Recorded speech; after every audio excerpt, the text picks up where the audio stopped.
So I've been grinding the end game of Outriders pretty much solo for the most part, and there is a pretty hefty difficulty spike around the challenge tier 9 to 10 mark, especially with the nerfs that just went live. And in this video, I'm going to break down some tips for you to get over that difficulty hump, whether you're a solo player or playing in groups. So let's go. This video is sponsored by me. If you're going to enjoy this video, be sure to hit that big red button and the thumbs up or the thumbs down or both of them, whatever you please.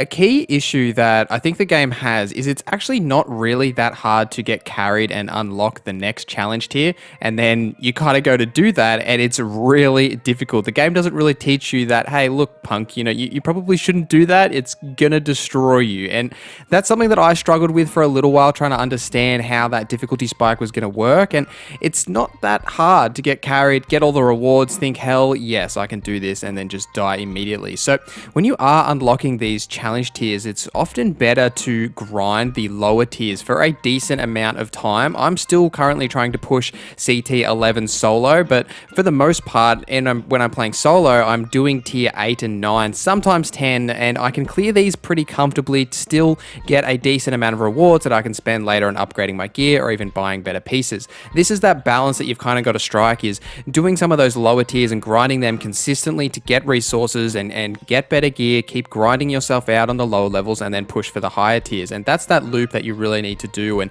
let's get into some specific tips on how you can really upgrade your gear. Really, your ability to do the higher levels is directly tied to your gear. And it's not necessarily your average item level, which you can check in your stats. It's usually a good idea to make sure this value is higher than the enemies that you're fighting. However, it's more the stats on those actual gear pieces that you're wearing rather than a straight item level value. This is where knowing your build is really important, and what you're trying to achieve with that build, what stats you're trying to buff, and what you need to really put your points into. It's different for every build, and if you're looking for specific builds, I have a Trickster build up on my channel that I'm currently using, and I'm working on builds for the other classes. But a good general rule is to focus on things like firepower, cooldown reduction, and either close or long range depending on your build. Avoid things like the straight health buff, as it's relatively small. It's not going to give you a huge amount of health, and your health is actually tied to your average item level. So when you increase your average item level, you will gain health that way as well. So it's usually better to focus on buffing things like firepower, cooldown reduction, and your damage. And then when you increase that average item level, your health goes up anyway. For the armor that you do find from doing these expeditions, something that I was originally doing is just dismantling all the blues that I was getting. And then it occurred to me that I can actually upgrade these blues into epics. And in a lot of the cases, the gear that I'm wearing now were actually originally blues. And that's because if you get a good blue that has good stats on it, like something like firepower, cooldown reduction, and close range damage, those specific stats that you're looking for, and a decent mod, you can upgrade that piece to an epic gear and you'll get an extra mod. You get to choose a mod here as well, so you will get a choice of 3, so you can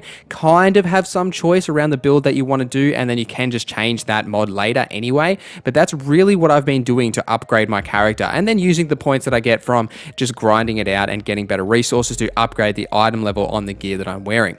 It's also good to try and find that balance between damage mods and defense mods. So what I was originally doing is just putting everything into damage, because the faster you kill things, the easier it's going to be, right? But that doesn't really work out that way. And I found that a lot of times I was just getting one shot by something that I didn't really see coming, because you're going to take damage when you do expeditions. Even the best outrider in this game is going to be taking damage. So you need to have some resistances, especially when you're trying on these higher level tiers. And so I found that a good thing is to put some defense mods on your gear. There are a few good options, but something to look at is something like rejuvenation. It does increase your firepower, anomaly power, but it also increases your armor whenever your health is replenished, so whenever you do heal. Mitigation from death, killing enemies while aiming down sights grants a certain amount of armor for 10 seconds, and this stacks up to 3 times. This is really valuable if you do aim down sights a lot, which isn't something that I typically do, so I do avoid this mod in most regards. Damage absorber as well, which increases your armor and resistance by 10%. This is another thing that I pretty much always have on my gear, just for straight armor and resistances. You can't really go wrong in that regard.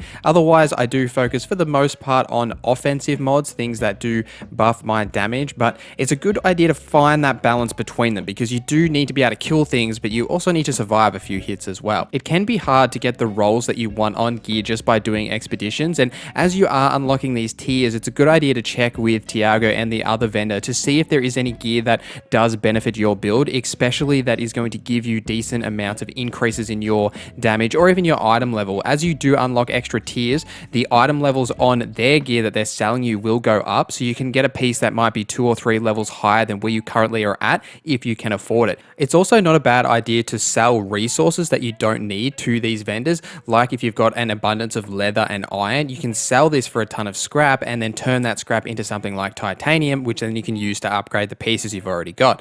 And honestly, even if you do fail in expeditions, like you do lose, you do get some pieces of gear, so it's not half a bad idea to try on the harder tiers, and even if you fail, you might get a drop or two that may actually turn out to be pretty good.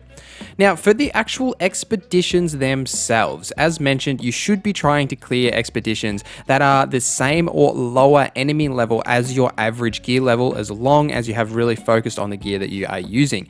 And joining other players to help with expeditions, especially random players, in my personal experience has been a huge waste of time. Being in Australia, on the other side of the world, I've noticed that the game doesn't have any like geolocation matchmaking, so I'm often matched with people on the other side of the world, and I have terrible ping, so it makes it really hard to do anything. But usually the game matches you with someone who has unlocked the same challenge tier as you, so if you're currently on challenge tier 10, it'll match you with someone who has unlocked challenge tier 10. Now, if they're trying to push that content and you're currently trying to push 6 or 7, or, you know, a content that isn't really up to that level, you're going to get stomped in that content, and it kind of becomes a waste of time, especially if you're just going to die the whole time. You know, it's not a good experience for you, it's not a good experience for them, and it just isn't that good. If you are one of the lucky ones who does have friends that are playing this game, then congrats to you, and you guys can grind content together and have a great old time. But for you solo players like myself, what I've kind of found is that in some cases, especially when you're pushing to some of the higher tiers, it can be difficult to get gold, especially on the higher tiers you're pushing. And for the most part, I wouldn't stress that much if you're not getting gold. As long as you're getting silver, it's okay. I've got a lot of silvers that,